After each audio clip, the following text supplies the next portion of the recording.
kita rasa macam kais pagi, makan pagi, kais petang, makan petang.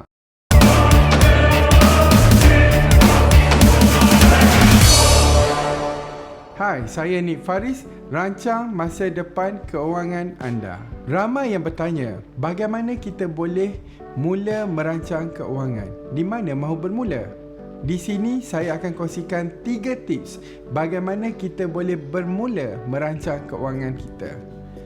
Yang pertama adalah kita kena ingat equation I equal to E plus S, di mana income bersamaan dengan expenses tambah dengan simpanan. Income, katakanlah kalau seseorang mempunyai pendapatan sebanyak 3,000 bersamaan dengan expenses, iaitu sekarang kita okey. That means kita sihat walafiat. Apakah expenses yang kita akan belanjakan? Sebagai contoh, bayar sewa, bayar utility, pergi tengok movie, makan, minum, beri wang pada ibu bapa, list down semua perbelanjaan kita semasa kita okey. Dan tambah dengan S, surplus ataupun saving, iaitu baki daripada income tolak dengan expenses bersamaan dengan berapa baki yang kita boleh mulakan sebagai simpanan. Tips yang kedua, bahagikan perbelanjaan kita kepada 3 bahagian, iaitu teori Mercedes. 1/3 adalah untuk perbelanjaan, 1/3 untuk komitmen dan 1/3 untuk simpanan.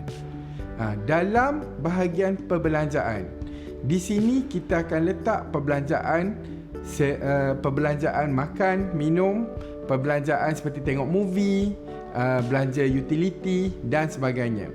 Bahagian komitmen kita letakkan adalah pembayaran untuk loan rumah, loan kereta atau loan lain dan sebagainya. 1/3 lagi adalah bahagian simpanan pelaburan, di mana sebagai contoh simpanan dalam ASB, unit trust, FD, takaful, sewa pendapatan dan sebagainya.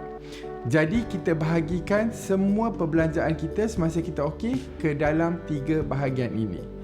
Dan di sini adalah dinasihatkan supaya pendapatan kita adalah tidak melebihi 1/3 setiap bahagian. Katakan pendapatan kita adalah 3,000, 1,000 adalah untuk perbelanjaan, 1,000 untuk komitmen dan 1,000 untuk bahagian simpanan dan pelaburan.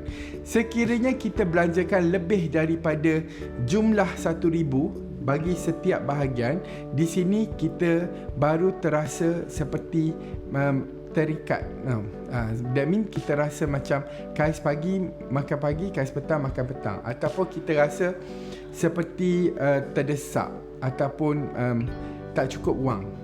Apabila kita bahagikan kepada 3 bahagian, 1,000, 1,000, 1,000, sekiranya kita belanjakan setiap kuadran lebih daripada 1,000, seperti contoh kita belanja 1,500 untuk bahagian perbelanjaan, 1,500 untuk bahagian komitmen.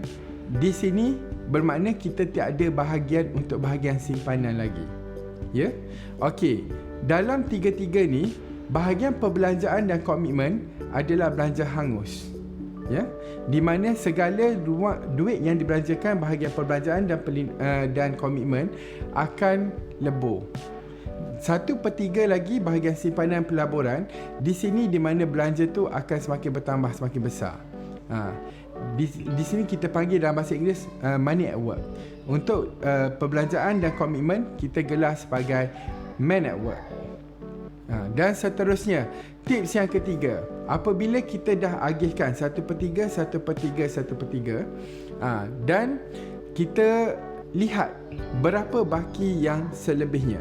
Seperti contoh, income kita 3,000, jumlah perbelanjaan kita untuk bahagian bahagian perbelanjaan dan bahagian komitmen, contoh dia sebanyak 2,800, dan kita berbaki 200 lagi untuk bahagian simpanan dan pelaburan. Sekiranya kalau kita tengok bahagian surplus, jadi duit itu ada ruangan untuk simpanan pelaburan.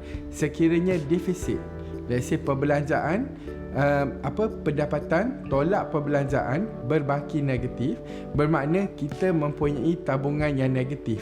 di mana kita ke arah financial failure. Okey. Seterusnya, pastikan di sini 3 tips yang saya ingin senaraikan. Pertama, pastikan kita tahu equation income bersamaan dengan expenses plus saving, di mana pendapatan kita hendaklah sentiasa dalam berbaki surplus, bukannya defisit. Yang kedua, bahagikan pendapatan kita itu kepada 3 bahagian, iaitu bahagian perbelanjaan, komitmen dan simpanan, supaya kita tahu berapa jumlah duit yang kita agihkan untuk setiap bahagian. Jika kita agihkan pendapatan kita kepada 3 bahagian, di sini kita akan tengok bahawa duit kita semakin bertambah. Jika tidak, siang kita kerja siang dan malam, tapi kita tengok duit kita tak bertambah. Dan tips yang ketiga, pastikan dalam simpanan pelaburan kita haruslah mempunyai kita haruslah mempunyai planning semasa kita okey, that means sihat walafiat, dan kita ada planning semasa kita tidak okey, iaitu sama ada kita tidak sihat ataupun musibah menimpa. Jadi kita kena ada plan B, plan A dan plan B. Semoga tips ini bermanfaat untuk anda. Jangan lupa subscribe di Saifah Group. Semoga jumpa lagi.